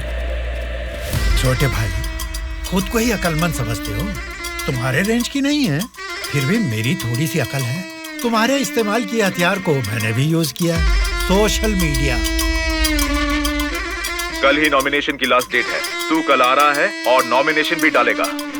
उल्टा सीधा बोलेगा तो, लेकिन मैं तुझे मारकर समुद्र में फेंक दूंगा। छोटे भाई, पॉलिटिक्स मतलब एक ऐसा समंदर जिस पे सफर के लिए शिप चाहिए या तो फिर बोट। तुमने खाली हाथ तैरना चाहा तो बीच समंदर में डूब जाओगे। तेरे जैसे नालायक को ही बोट और शिप की जरूरत पड़ती है, मुझे जरूरत नहीं है। मैं तुझे पीछा करके शिकार करके पकड़ूंगा, क्योंकि मैं एक शार्क हूँ, समझा? वो सही में शार्क निकला। पीछा किया, शिकार किया और अब क्या करेगा? चलो यहाँ से। हाँ, चलो चलो जल्दी चलो। निकलो। हाँ, चलो जल्दी चलो भाई, चलो। कुछ भी कहो यार, मौसम तो बहुत लाजवाब लग रहा है। पेट में बहुत गड़बड़ है, लगता है इधर ही बैठ के आ जाएगी। भाई इस उम्र में भी तू टाइम पे हल्का हो जाता है, मतलब तेरा हेल्थ तो एकदम सुपर है मेरे भाई।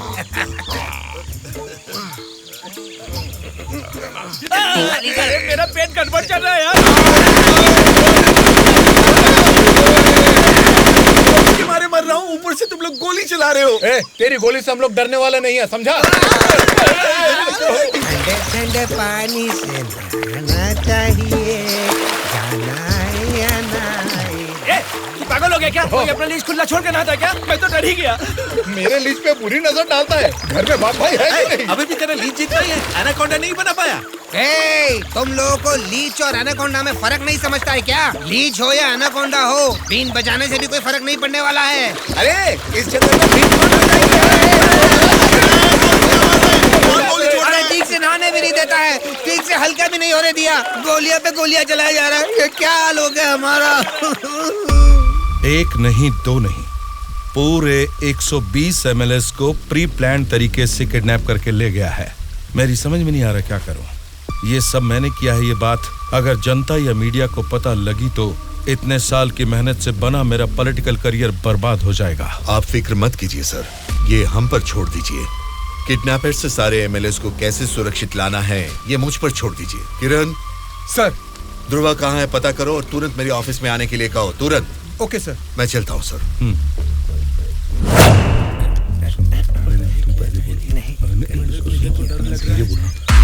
मुझे तो डर लग रहा है। तुम ही बोलो बेटा। क्या है? आपके बारे में सब कुछ पता चल गया बेटा। सच में नाइंसाफी हुई है। मैं सच बोल रहा हूँ, लेकिन गलती तो उसने की है। फिर हम लोगों को यहाँ लेकर क्यों आए हो बेटा? चाहिए तो उसको अकेले रख लो और हम लोगों को छोड़ दो बेटा। ठीक है, तुम लोग कह रहे हो तो मैं तुम्हें छोड़ दूंगा। उससे पहले मैं तुम सबसे 3 सवाल पूछूंगा। अगर तुमने सही जवाब दिया तो मैं तुम सबको आज ही छोड़ दूंगा। पहला सवाल, आप में से सनी लियोन को कितने लोग जानते हैं? क्यों नहीं जानते सर, वो तो मेरी पसंदीदा फिल्म स्टार हैं। उसे देखे बिना मुझे नींद ही नहीं आती, समझे? दूसरा सवाल, पूजा हेगड़े को कितने लोग जानते हैं?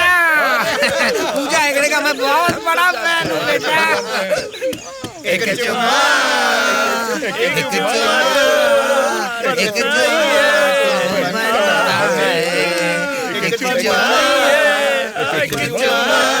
बेटा एक दूसरा गाना सुनाता हूँ, सुनो तुम।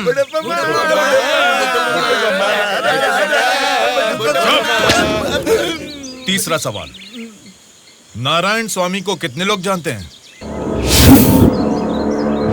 भाई नारायण स्वामी ना, उनका व्रत मैं हमेशा रखता हूँ।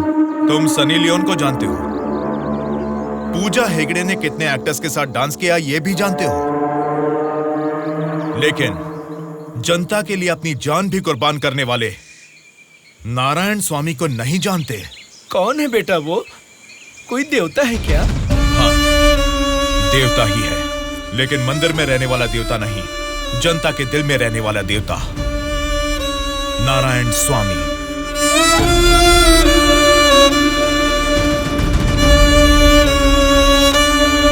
नमस्कार सर। नमस्ते माँ जी। नमस्ते नमस्ते।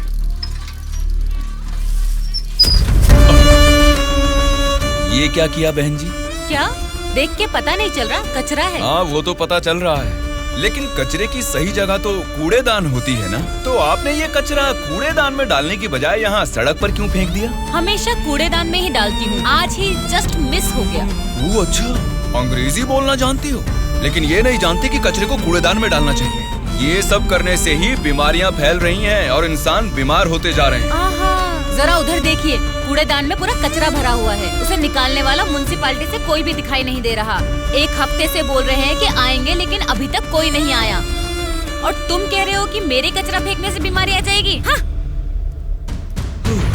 तेरी बात से ना दुनिया बदले, तेरी चीख किसी तक ना पहुँचे, नाराज न। तेरा बल ही है तेरा साथी, दब के न रहो, विश्वास है तेरी डोरी, डर के न रहो, उम्मीदें तेरे दिल में उठ के न रहो, जज्बात है तेरे रग में।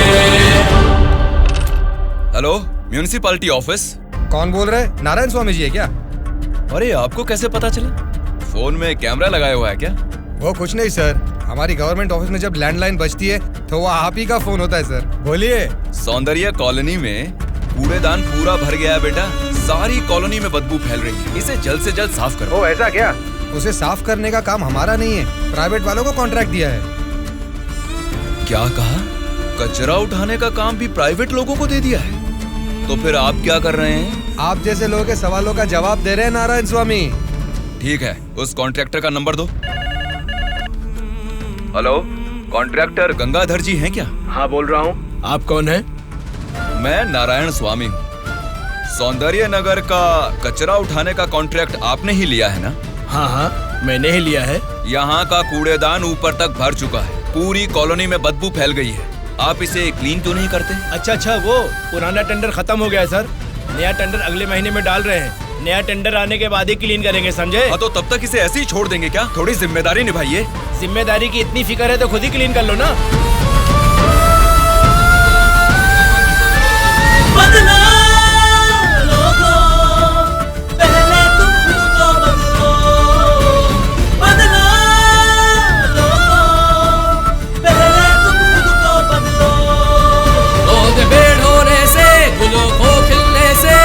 रोके तब ना ऐसा धरती में कोई सूर्य को उगने से, बरखा को गिरने से, रोके जन्मा ऐसा धरती में कोई। बदला लोगों, पहले तुम खुद को बदलो। अरे ये क्या कर रहे हो? मैंने अभी अभी सफाई की है। तुम्हें पेशाब करने के लिए यही जगह मिली? वहाँ सामने ही पब्लिक बाथरूम है, वहाँ जाके करो।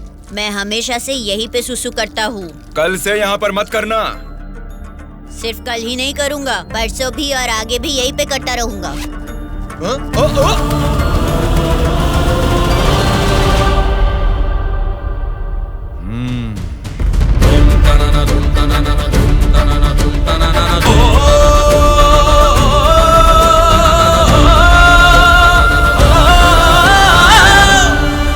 क्या हुआ? क्यों नहीं पेशाब किया? तुम अच्छे लड़के हो, इसीलिए नहीं कर पाए। ये एक बीज है। ऐसे क्या देख रहे हो? इसको फेंक दोगे तो मिट्टी में मिल जाएगा, लेकिन अगर इसे बो दोगे तो उसी मिट्टी को फाड़कर ये जल्द ही पौधा बन जाएगा। तुम इस बीज जैसे ही हो बेटा। ये बीज एक बड़ा वृक्ष बनेगा, खाने को फल देगा। अगर नहीं भी दे पाया तो कम से कम 10 लोगों को छांव देगा, बारिश लाएगा। अगर तुम इसे बो दोगे तो ये बीज बड़ा होके तुम्हारे बाद भी तुम्हारा नाम रोशन करेगा। अब इसे बोना है या फेंक देना है, तुम्हारी मर्जी है।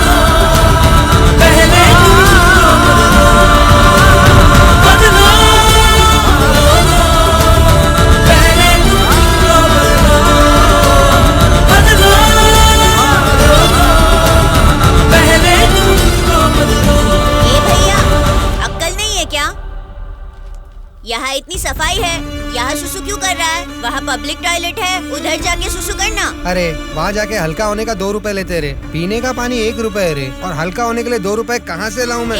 चलो जाओ यहाँ से। जा रहा हूँ मैं।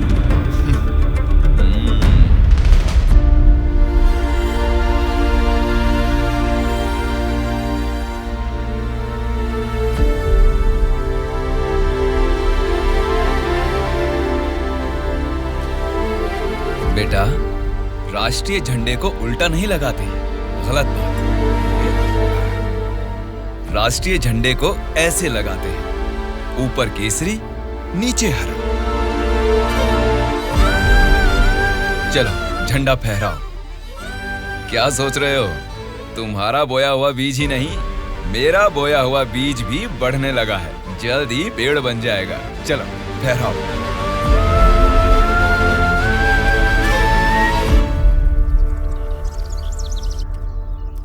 तुम्हारे माँ बाप कौन है? क्या करते हैं वो? मेरे माँ बाप गांजे का ना धंधा करते थे। पुलिस की पिटाई की वजह से मेरे पापा नहीं रहे और मेरी माँ जेल में है। तो मतलब तुम पढ़ते नहीं हो क्या? पहले पढ़ता था, मेरी माँ ने पढ़ाई बंद करवा के बोला कि गांजे के धंधे में लग जाओ, इसलिए उन्होंने मुझे स्कूल से भी निकलवा दिया। अब मैं स्कूल जाके नहीं पढ़ सकता। मैं पढ़ाऊंगा तो पढ़ोगी? हाँ पढ़ूंगा।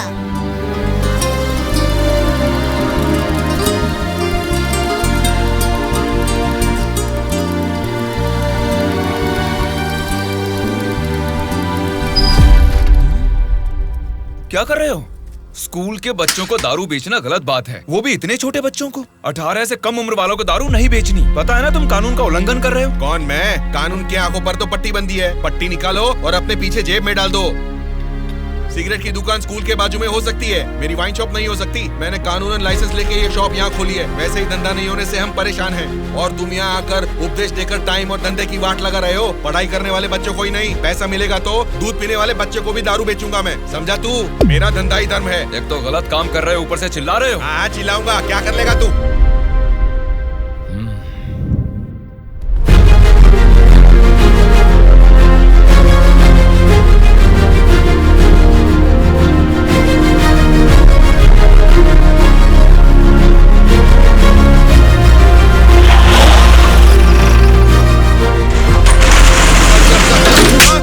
इंस्पेक्टर साहब, आप इस पर इस तरह हाथ नहीं उठा सकते। इसको कल आपको कोर्ट में हाजिर करना चाहिए। उसकी दारू की दुकान बंद करा के आपने हमारे लिए अच्छा काम किया है साहब। सच में आप जैसे लोग नेता बनेंगे तो हमारे लिए बहुत अच्छा काम करेंगे साहब।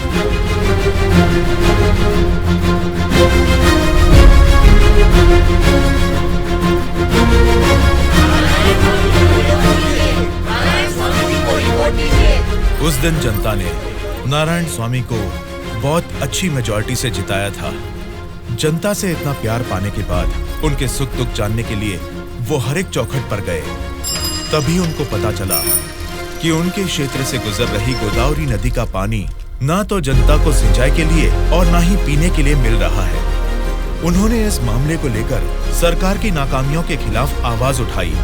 उस चुनाव क्षेत्र की रेडियस कितनी है, वहाँ के भौगोलिक हालात क्या है, वहाँ के मौसम से कितनी बुआई करनी पड़ेगी जिससे किसानों को अच्छी पैदावार मिले, ऐसे बहुत सारे समस्याओं पर एक किताब ही लिखकर जनता के बीच में गए और उनसे बात की। सच कहूँ तो आज मैं नहीं जीता, बल्कि मुझे जिताकर आप सब ने लोकतंत्र को जिताया है। इस बदलाव से देश की राजनीति में एक नई शुरुआत होगी। मेरे हाथ में जो किताब देख रहे हैं, इसमें हमारे चुनाव क्षेत्र की कमियों, आप सभी की जरूरतों और उनको मैं कैसे पूरा कर सकता हूँ, इसमें मैंने ये सब लिखा है। आज से ये हमारे चुनाव क्षेत्र का संविधान है। मैं असेंबली में खड़े होकर आपकी इन सभी समस्याओं के लिए लड़ूंगा। मैं आने वाले 5 सालों में हमारे चुनाव क्षेत्र की गतिविधियां बदलने के लिए भरी असेंबली में पूरी सच्चाई के साथ लड़ूंगा और ये मेरा आप सबसे वादा है।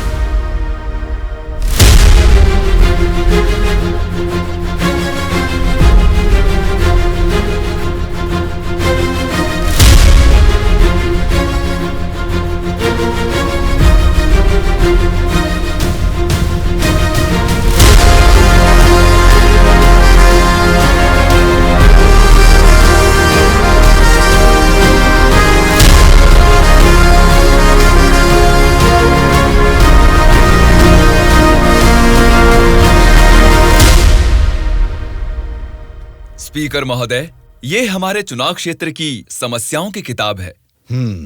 अगर मुझे थोड़ा सा समय मिल जाए तो मैं उन सभी समस्याओं से आपको रूबरू कराना चाहूंगा।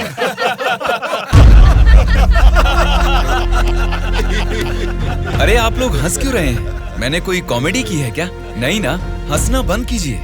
अध्यक्ष महोदय, नारायण स्वामी जी को देखकर ऐसा नहीं लगता कि असेंबली में आए हैं, किताब लेकर स्कूल में पढ़ने आए हैं ऐसा लगता है। अरे ये आप क्या कह रहे हैं? इसमें हमारे चुनाव क्षेत्र की समस्याएं लिखी हैं।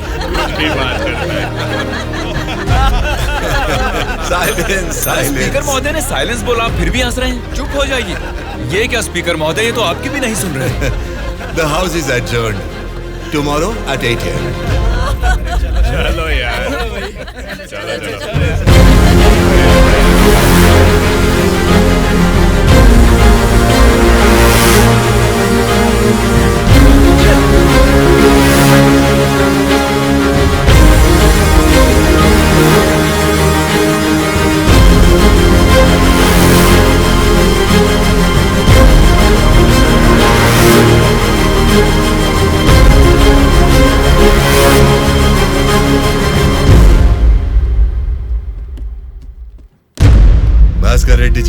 का अधिवेशन आपसे शुरू करते हैं। अध्यक्ष महोदय, पिछले सरकार की भ्रष्टाचार की वजह से पूरे राज्य का सर्वनाश हो गया है सर। क्यों सर्वनाश हुआ है उसकी वजह बता रहा हूँ अध्यक्ष महोदय। प्रचार तो राम राज्य का हो रहा था, लेकिन राज्य में राक्षस राज्य हो गया है अध्यक्ष महोदय, इसलिए इस तरह बात करनी पड़ रही है। ये क्या बोल रहे हो तुम? हमारी सरकार को राक्षस की सरकार बोल रहे हो? मुंह पे जुबान है तो क्या कुछ भी बोलोगे भास्कर रेड्डी? आगे के 5 साल तुम सत्ता में कैसे रहोगे ये मैं भी देखूंगा। तुम क्या देखोगे? मुंह बंद करके बैठो, नहीं तो बैठ जाएंगे। क्या कर लोगे तुम? मैं क्या करूंगा? हमारी मेजोरिटी कितनी है पता है ना? 100 लोग हैं। अगर हम चाहेंगे तो तुम में से एक भी असेंबली को छोड़कर नहीं जा सकता। हाँ, कुरुक्षेत्र में कौरव भी 100 ही थे, याद है ना? लेकिन अंत में क्या हश्र हुआ उनका? हमने भी हाथ में चूड़ियां नहीं पहन रखी। बहुत बोल चुके हो तुम, अब बैठ जाओ। तुम कौन होते हो हमें बिठाने वाले? तेरे सामने ही बोल रहा हूँ, अगर हमें गुस्सा आ गया ना तो असेंबली छोड़ के कोई भी बाहर नहीं जा पाएगा, कह रहा हूँ। क्या कह रहे हो नहीं जा पाएंगे? मतलब मारोगे हमें? दम है तो आ जाना, देखते हैं। ये क्या रे, हम लोग कुछ बोलते नहीं इसलिए सर पे चढ़ गए। तब से तुम ही हमें उकसा रहे हो। हमें उकसाएगा और हम भड़केंगे भी नहीं। हम क्या घूंघट ओढ़ के बैठे हैं? हिम्मत है तो हमको रोक के दिखा। रोज देखना है तो फिर आ जाओ, इधर का इधर ही फैसला कर देते हैं। आ जाओ, आ जाओ, अरे आ जाओ, मैं तो आ जा। बैठ जाइए आप लोग, बैठ जाइए, शांति रखिए। भास्कर रेड्डी जी, मैंने साइलेंस बोला ना, कंट्रोल रखिए। साइलेंस, साइलेंस, आप सब लोग बैठ जाइए। Silence, silence. 1 घंटे के लिए सभा को स्थगित करता हूँ। भद्राचलम चुनाव क्षेत्र के एमएलए नारायण जी को मैं बात करने के लिए अनुमति देता हूँ। महोदय, आज इस सभा में मैं इन सभी के सामने एक बात बोलना चाहता हूँ। प्रोसीड। महोदय, यहाँ बैठे सभी लोग जनता के प्रतिनिधि हैं। जनता ने वोट दी इसीलिए ये जीते। वोट देने वाली उस जनता के बारे में कोई बात ना करके इस सभा में एक दूसरे को कोसना, झगड़ा करना अच्छी बात नहीं है साहब। देखा जाए तो ये बेशर्मी है। अध्यक्ष महोदय, नारायण स्वामी जी अपनी मर्यादा का उल्लंघन कर रहे हैं। जनता ने आंख बंद करके वोट डालकर हमें नहीं चुना है। अध्यक्ष महोदय, इनकी मजाल तो देखिए, हमें बेशर्म बोलता है। इस बात के ऊपर तो नारायण स्वामी जी को तुरंत हमसे यहाँ क्षमा मांगनी चाहिए, अभी के अभी।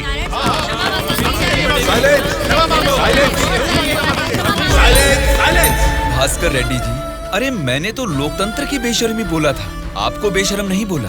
देखिए, इन क्षमाओं और झगड़े से सभा के समय को बर्बाद करने की बजाय हमें मिलकर जनता की जरूरतों और समस्याओं के बारे में बात करनी चाहिए। मतलब हम यहाँ झगड़ा करने आए हैं क्या? हमारे मुख्यमंत्री और हमें जनता का पालन कैसे करना है तुम बताओगे? अध्यक्ष महोदय, यहाँ पर आए सारे नेताओं से नारायण स्वामी जी को क्षमा अभी के अभी मांगनी ही होगी।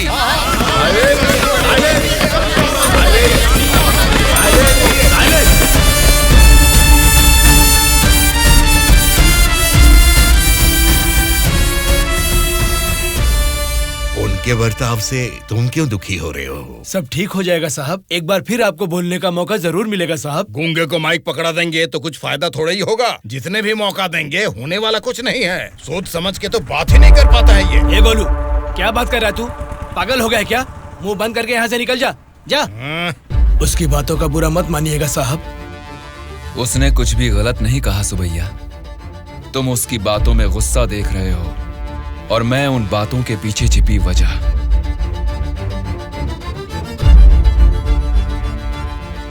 महोदय, हमारे चुनाव क्षेत्र में सारे संसाधन हैं, लेकिन उन्हें कैसे इस्तेमाल करना है हमारे लोग ये ना जानने की वजह से पीछे रह गए हैं। इस बारे में सरकारी पार्टी को कई बार विनती करने के बाद भी वो लोग फंड्स अलॉट नहीं कर रहे हैं। अगर ऐसा ही रहा तो हमारे चुनाव क्षेत्र की जनता हम पर भरोसा कैसे करेगी? बोलिए महोदय। नारायण स्वामी जी, आपके चुनाव क्षेत्र की जनता की समस्या के बारे में अगली बैठक में जरूर चर्चा करेंगे। अब बैठ जाइए। स्पीकर महोदय, अभी तो मैंने बस अपनी बात रखनी शुरू ही की है और आप मुझे बैठने के लिए बोल रहे हैं। नारायण स्वामी जी, प्लीज आप बैठ जाइए। श्रीनिवास जी, आप बात कीजिए। अध्यक्ष महोदय, इस सभा में सभी को बोलने का अधिकार है। मुझे अपने चुनाव क्षेत्र की समस्याओं के बारे में बात करने दीजिए। प्लीज नारायण स्वामी जी, आप बैठ जाइए। कम से कम मुझे 10 मिनट तो बोलने दीजिए महोदय, विनती है। श्रीनिवास जी, आप अपनी बात रखिए। स्पीकर साहब, सीएम के राज्य में राज की हालत देखेंगे तो द्वापर युग का मानो राम राज्य वापस आ गया हो महोदय। ये बात मैं नहीं कह रहा हूँ, स्वयं जनता जनार्दन बोल रही है महोदय। स्पीकर साहब, राम ने राज किया त्रेता युग में, द्वापर युग पाला है श्री कृष्ण जी ने। पहले ठीक से इतिहास तो जान ले, फिर बात करें। बोला था ना, गूंगे को माइक थमा देने से कुछ नहीं होने वाला। देख लिया, नेता तो ऐसा होना चाहिए जिसके सदन में बोलने से सब थर थर कांपे, सबकी धज्जियां उड़े, जरूरत पड़े तो वो लड़ने पे आ जाए। ये सारे गुण होते हैं सदन के नेता के। और हमारे इस नेता को देखो, इनमें एक भी ऐसा गुण नहीं है। हम सभी लोगों ने अपनी पढ़ाई लिखाई बंद करके आपको इलेक्शन जितवाया था, किस लिए? ताकि हम सब लोग बेरोजगार बैठे रहे, कुछ ना करें। लेकिन आपको देख के तो लगता नहीं है कि आप हमारी समस्याओं को दूर कर पाएंगे। ऐसा बोल रहा हूँ बोल के कुछ गलत मत समझिए। असेंबली में गला फाड़ के चिल्ला के बात करने वाले को ही नेता बोलते हैं। एक जुझारू नेता ही हमारी समस्या को सुलझा सकते हैं। एक सलाह देता हूँ, एमएलए पद से ना आज ही इस्तीफा दे दो। भद्राचल के चुनाव क्षेत्र के एमएलए नारायण स्वामी जी को बात करने के लिए अनुमति देता हूँ। अध्यक्ष महोदय, हमारे चुनाव क्षेत्र के चारों ओर पानी ही पानी है, लेकिन एक घूंट भी पीने लायक नहीं है महोदय। वहाँ के लोगों की स्थिति बहुत खराब है महोदय, जरा उनके बारे में कुछ सोचिए। और सिर्फ एक यही समस्या नहीं है साहब, शिक्षा, चिकित्सा, रोड, मैं तो कहता हूँ पूरा क्षेत्र समस्याओं ही समस्याओं से भरा है महोदय। इसीलिए मेरी आपसे विनती है कि अध्यक्ष महोदय, नारायण स्वामी जी के चुनाव क्षेत्र में सिर्फ और सिर्फ जनता को ही सारी समस्याएं हो रही है, लेकिन इनके राज्य में सरकार बनाने वाली पार्टी के गुंडों की वजह से वहाँ की जनता की जान जा रही है। अध्यक्ष महोदय, सत्ता इनके हाथ में है और पैसे बनाना ही इनकी पार्टी का मकसद है। दरअसल सत्ता में रहकर इन्हें अपनी दारू की दुकानें चलानी है और सारा इल्जाम हम पे थोपना है। अध्यक्ष महोदय, हम सिर्फ दारू की दुकान ही चला रहे हैं साहब।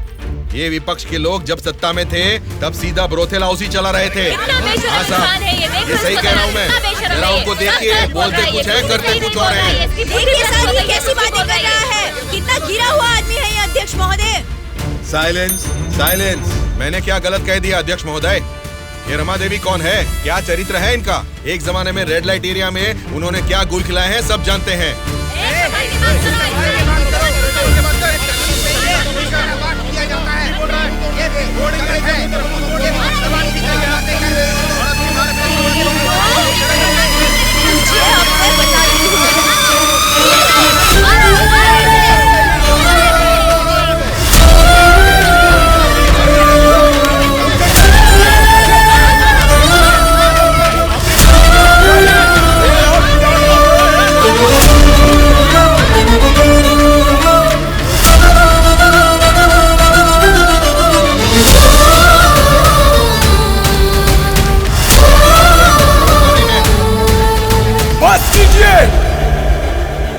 अरे ये संसद है या फिर कुरुक्षेत्र है?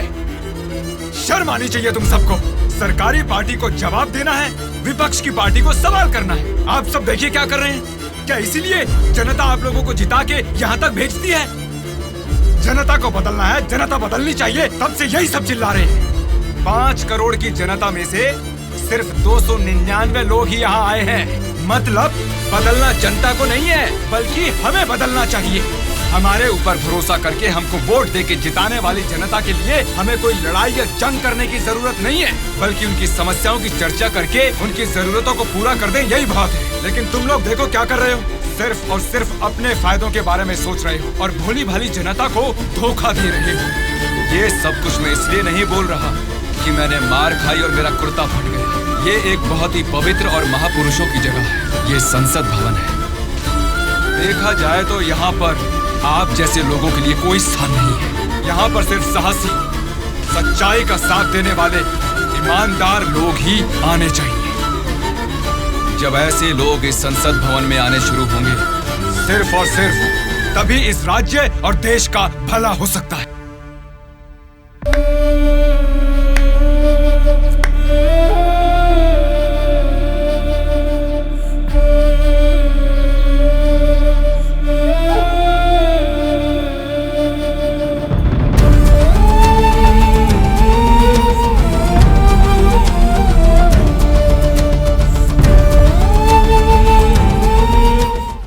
अब तो बता दीजिए अंकल, उदास क्यों हो आप?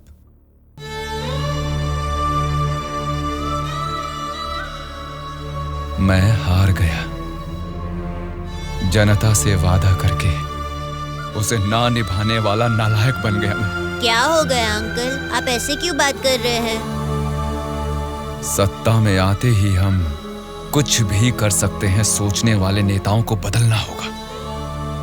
जब तक ऐसा नहीं होगा हमारा यह समाज कभी नहीं बदलेगा। ऐसा है तो मैं उनको बदलूंगा अंकल। क्या कहा? तुम बदलोगे? हाँ अंकल, मैं बदलूंगा। तो ठीक है, चलो मुझसे ये वादा करो। मैं वादा करता हूँ अंकल, उन सब को मैं सच में बदल दूंगा।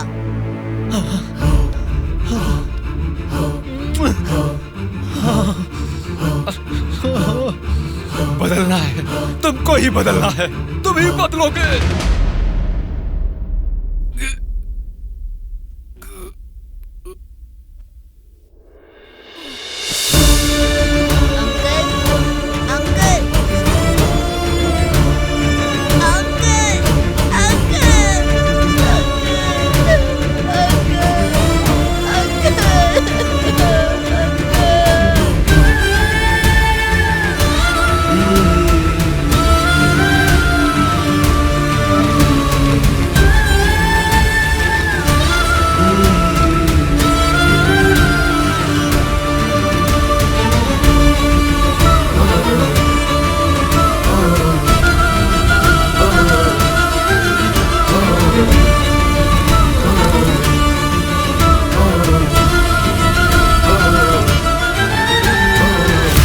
पिताजी के साथ किसी ने क्या किया उससे हमारा क्या लेना देना?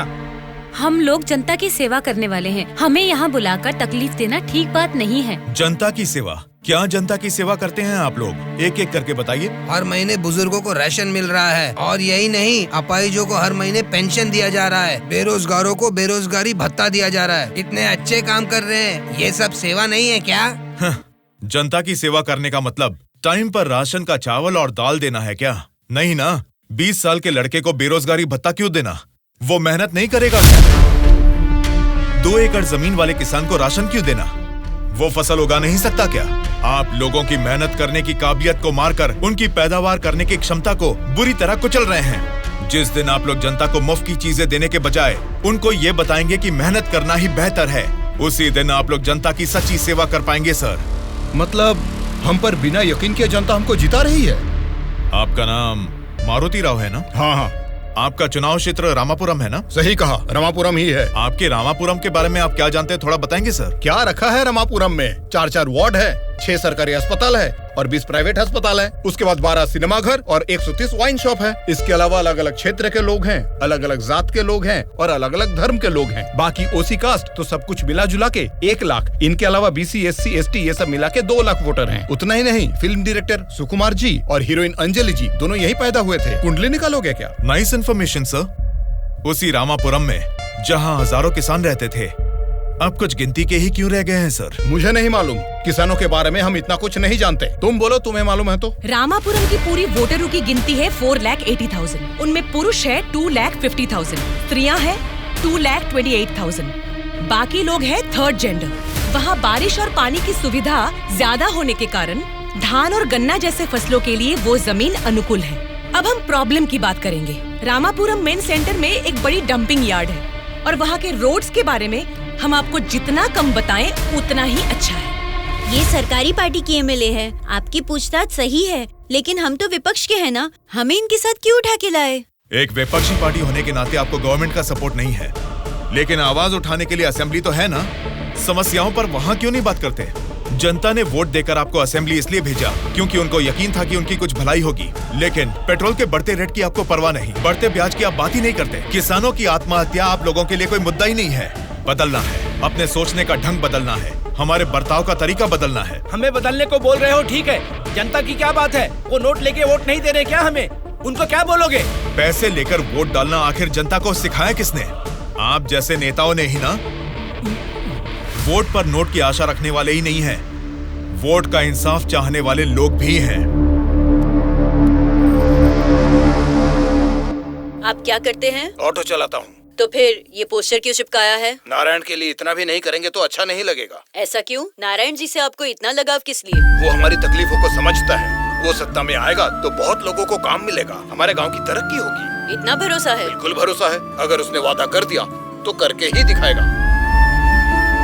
जब हमारे एमएलए चिनकोटा जी को अरेस्ट किया गया था, मेरे पति ने उनको छुड़ाने के लिए धरने पर पेट्रोल से खुद को जला लिया था। तो चिनकोटा जी ने क्या किया था? वे बोले थे कि सरकार में आते ही बात करके पैसा दिलाएंगे। मिला क्या? उन्होंने जबान दिया था। वादा तो वादा ही होता है ना। आपके दिए गए वादे जनता के सामने सिर्फ कहानियां बनकर रह गई हैं। कम से कम अब तो बदल जाइए। पार्टी बदलने के एजेंडा जैसे नहीं, जनता की तकदीरें बदलने वाले एजेंडा बन जाइए। अगर अब भी आप लोग नहीं सुधरोगे और ऐसा ही करते रहोगे तो यहां से कोई भी जिंदा बाहर नहीं जाएगा। सूर्या, इनको समझाने का कोई फायदा नहीं है। ये लोग ऐसे ही रहेंगे। मेरी बात मानो, सबको मार डालो। अरे रुको भाई, रुको। ब्रदर, अगर आपको मारना है तो हमें मार दीजिए, लेकिन मरने से पहले हम सब बदलना चाहते हैं। हमको एक चांस तो दीजिए। इतने दिन जनता के पैसे कैसे लूटना है यही सोचते थे। अब एक मौका दे दो हमें। जनता के पैसे को जनता तक लौटाना है यही सोचेंगे। अब उस नारायण स्वामी के सपनों को हम सच करके दिखाएंगे। उसका नाम है सूर्या।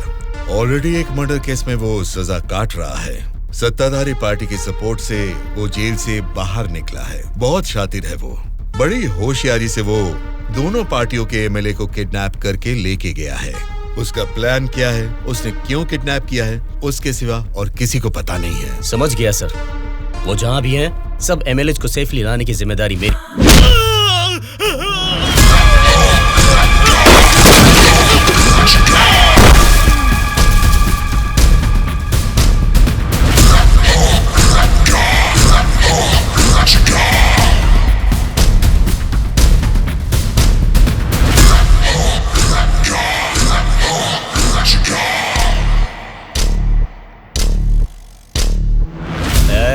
इनको मार के एमएलए को लेकर जल्दी आ रहे हैं। कौन आता है देखता हूँ। रुक जाओ।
सॉरी सर, लगता है हमारे आने की खबर उनको पहले ही लग गई।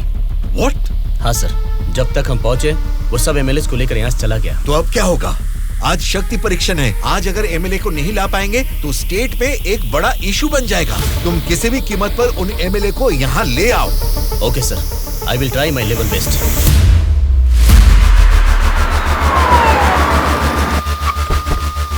ये लीजिए मैडम फाइल, सबके दस्तखत हैं इसमें।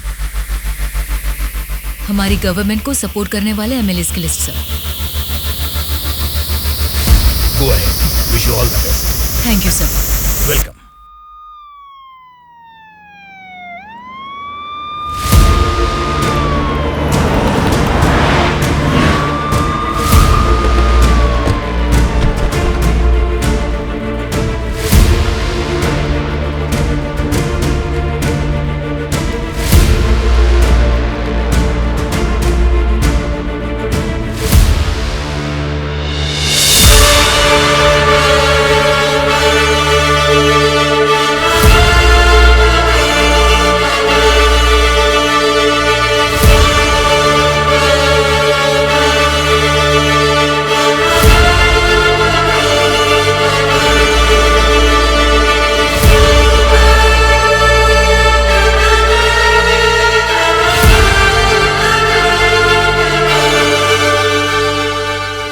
राज्य में पहली बार महिला चीफ मिनिस्टर बनने के लिए congratulations Shyamala Bharti ji. Best wishes. Thank you. एक आदमी के अच्छे काम की वजह से आज हम सभी लोग एक नई सोच के साथ इस असेंबली को देख रहे हैं। ये बात तो हमें मानना ही पड़ेगा। ये सदन पवित्र मंदिर जैसा है। इसकी गरिमा के लिए हमें सभ्य बर्ताव करना ही पड़ेगा। सबसे पहले मैं विपक्ष पार्टी से दरख्वास्त करूंगा कि उनके पास जनता की जो भी समस्याएं हैं उसका जिक्र इस सदन में करें। अध्यक्ष महोदय, असेंबली का सत्र चालू होने का आज पहला दिन है और पहले ही दिन विपक्ष पार्टी के सदस्यों को पहले बोलने का मौका देने के लिए मुख्यमंत्री जी को, स्पीकर साहब को मेरी तरफ से और मेरी पार्टी की तरफ से धन्यवाद देना चाहूंगा। पिछले 2 सालों में कोरोना महामारी ने जनता के जीवन को अस्त व्यस्त बना दिया है। जनता के स्वास्थ्य के बारे में अब समय आ गया है कि हम जाग जाएं। उसके लिए गरीब लोगों को इंसाफ दिलाने के लिए सारे विपक्ष की तरफ से मैं प्रार्थना करता हूं। इस मुद्दे पे मैं राज्य के मुख्यमंत्री श्यामला जी से दरख्वास्त करूंगा कि कुछ बोलें। अध्यक्ष महोदय, सबसे पहले बिना झगड़ा किए ऐसे अच्छे वातावरण में जनता की भलाई के लिए और उनकी उन्नति के लिए एक उपयोगी बिल को इस सभा में प्रस्तुत किया गया है, जिसके लिए विपक्ष पार्टी के नेता राम मोहन राव जी का और उनकी पार्टी का मैं अभिवादन करती हूँ। आम जनता को भी बेहतरीन इलाज मिल सके, फिर चाहे वो 10 रुपए का हो या फिर 10 लाख का, उनको मिलना चाहिए। इसी सोच को आगे बढ़ाते हुए आप सबके समक्ष इस फाइल पर मैं सबसे पहले दस्तखत करती हूँ।